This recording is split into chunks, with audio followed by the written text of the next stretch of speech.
it's starting again. Okay. This whole hand becomes strength. It becomes strength. So I want to teach you today a new skill so you can avoid being squeezed, okay?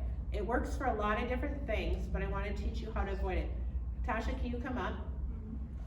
So it's called hand under hand. Hand under hand. Not hand over hand, hand under hand, okay? So what I do is I want one of you to decide who has dementia. Raise your hand if you have dementia. Yep. Or no, I will. Okay. Those of you who have dementia, I want you to shake hands, and the one that has dementia, I want you to squeeze your partner's hand pretty good. Do not hurt it, but squeeze it real good. Okay, got that? Then what we're gonna do is those of you who have dementia, we're gonna shake your hand, and for those of you who don't, remember to make a butterfly. Do you see how we make a butterfly with our thumbs? And the person with dementia's hand goes on top, and I want you to squeeze now. Do you notice a difference in their strength? Yeah. What happened? Is it gone? Yeah, I've taken their strength away. So now I want you to switch and you do it the opposite way so the other person has dementia so you can feel it. You squeeze. Okay. Then you go like this. Yeah. Put your hand in the dementia person's hand on top. Squeeze. You have no strength. So practice that with your partner a little bit. So when you go to Will you stay here? Because I'll need you for a couple things. Thank you. Good. Thank you. Stay here. Okay. What do you guys notice? Does anybody need help with it first? No? Okay, so I'll show you. What's your name? Kathy. So Kathy, if I have dementia, oftentimes you'll get them, I don't want to hurt you, but they'll squeeze really hard right here. Then when I shake hands with you, if I have dementia and I squeeze here, I don't have any strength. I'm squeezing as hard as I can. I lose my strength. Does that make sense? Why do we put the dementia person's hand on top? They can feel more, touch, or they're in control. In control. They're in control. So oftentimes, I told you guys that my grandmother's had dementia. When you have Lewy body or you get to that other stages where they're not paying attention to you, oftentimes you'll see people go, Dad, I'm right here. Dad, look at me, I'm talking to you. Does that work? No. They get mad. So instead, I'll shake hands with them and I'll be sitting here. I want you to look around. I will take this hand, my open hand, and I'll put a little squeeze on top of their hand. Automatically, if you feel something, what do? You turn and look towards it. And I'll go, hey, Dad, how are you? And you'll be, I'm great, I didn't know you were here. They automatically will look at you. Whether you're passing a med or you just want them to focus on you, anytime you feel something, you look at it. The other reason I do hand under hand is sometimes I have to help Dad wash his face. And if I go up to him and go, Dad, let me wash your face, he goes, no, no, no, because he wants to be independent, right? But if I put the washcloth here and say, Dad, you got something right here. And we wash together, whose hand does he see washing? His. Yeah. Works very, very well. Can I help Dad eat? Put your rag. Yeah, most of the time people are trying, here, Dad, here's a spoonful. They can't see it. But if we do it this way, automatically you want to open your mouth. I was sitting here with my mouth closed, can't eat with my mouth closed. But do you want to open your mouth when I do this? Does it feel natural compared to this? I mean, yes. Yeah. We do a lot of this when we feed people. It does better if you do this. Same motion. Does that make sense? Try that with your partner. Try to get them to focus on you by just a little squeeze. Try that. Put your hands on top.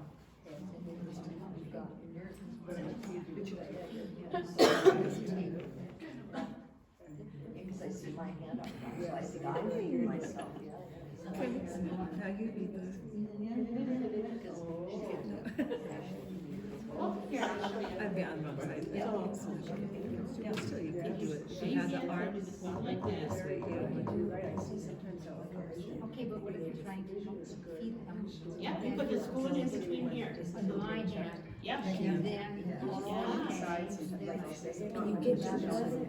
Most of the time we're going through this. Yes. Yeah, yeah. Questions on that? Does that make sense? Temperature. We all have a certain degree of temperature. We like things. I want burning hot food. How many of you do? No, You don't want burning hot supper meal? burn my mouth. No, I need it hot. Is that important to know about the people you serve? Yeah. Surfaces. Are they able to work at them? I've seen so many facilities that the tables are too high for somebody in a wheelchair. And it's hard, so then I can't have independence anymore. Is this space, you can go back, thank you. Is this space familiar? Did I get to keep my chair that I love to sit in? Do I feel like it's a friendly environment that I can succeed at? How many of you have been in a place where you feel like you can't make a mistake or you'll be in trouble? You don't want that for the people you're taking care of. You want them to make a mistake. It's okay. It's no big deal. And be forgiving. So I'm going to teach you one last thing. I guess, Tasha, I have one more thing to show you. Sorry. So oftentimes we touch people when we go to visit mom, dad, or spouse, and we do finger touches. If you ever see, oh, hey, dad, we don't do a good, firm grip on them, okay? And that feels kind of like bugs when you get to those middle stages. So we're going to give each other's massages to end the day. But how we massage is I want you to use this part right here and no fingers. I want you to bend your fingers like this. And I want you to do big circles. Big circles and massage your friend's back. That feels really good. Thanks. You're welcome. How many of you are getting a little relaxed now? No hyperness, right? It's much better. When you're doing this, it bothers, there's too many sensory going on. When you do this and big circles, it goes much better. Switch so everybody gets a chance to do it. I'll only do it to you because no, that's good. All right. How is that? Yeah, I think so, yes. Okay. Questions on that? How did that feel? Good? Yes. Yeah? So, I had an interesting journey. I've been in different healthcare. And the one day, I don't think you were at St. Camillus anymore, but they called me. We have this guy, high behavioral. And he was roaming around, I hate it here, and he's stomping his feet. And so I'm walking with him, and we're stomping our feet. And I go, God, I'm getting tired. Can't we sit down? And he goes, fine. So he pulls up a chair for me. I sit down, and I go, God, oh, I'm just so tired. I said, what a day. I sure could use a massage. He goes, yeah, me too. I started rubbing him, and he pulled me, and he took me to the dining room, and he laid his whole body across this long table and got a massage.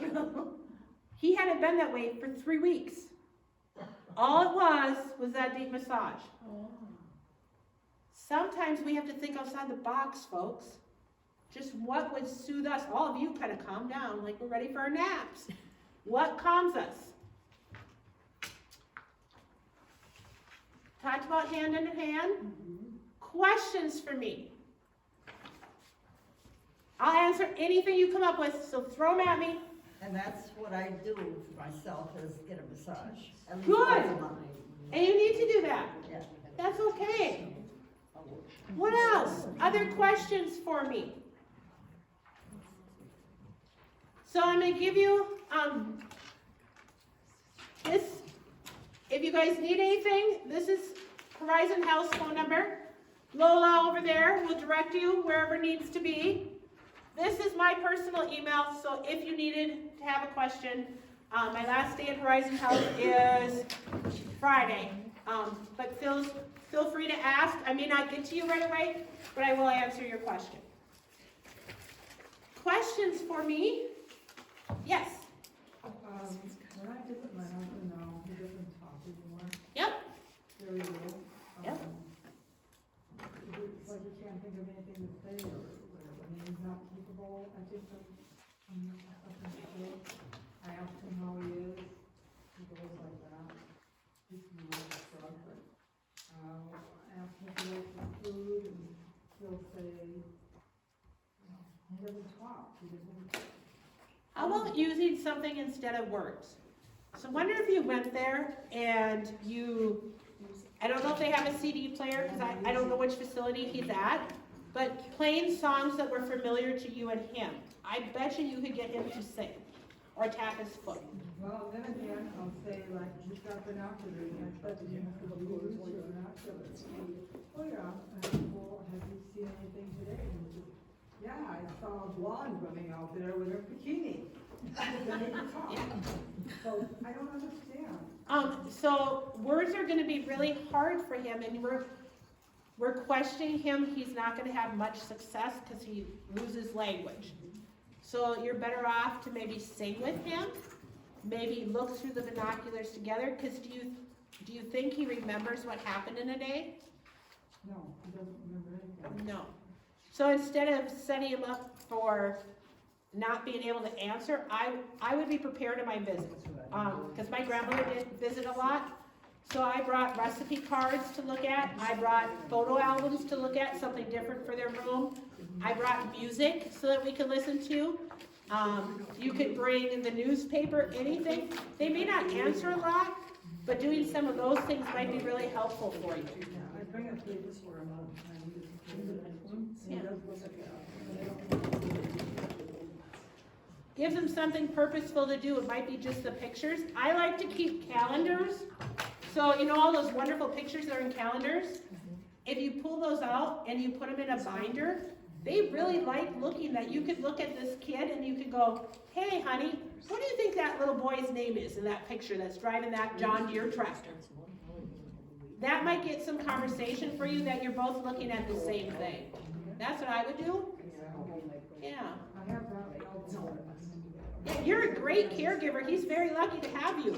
I'm not his caregiver anymore. Oh, you are, because guess what? It never stops. Even though he doesn't live with you, you still know him better than anybody else does. What else? Any other questions I can answer? Who's, my mind, Tony, the singer, sings with Lady Gaga. Tony Bennett. Yes, Yeah. Tony Bennett, which is Okay. Lady Gaga. He has the Alzheimer's, and he is doing great when he's singing.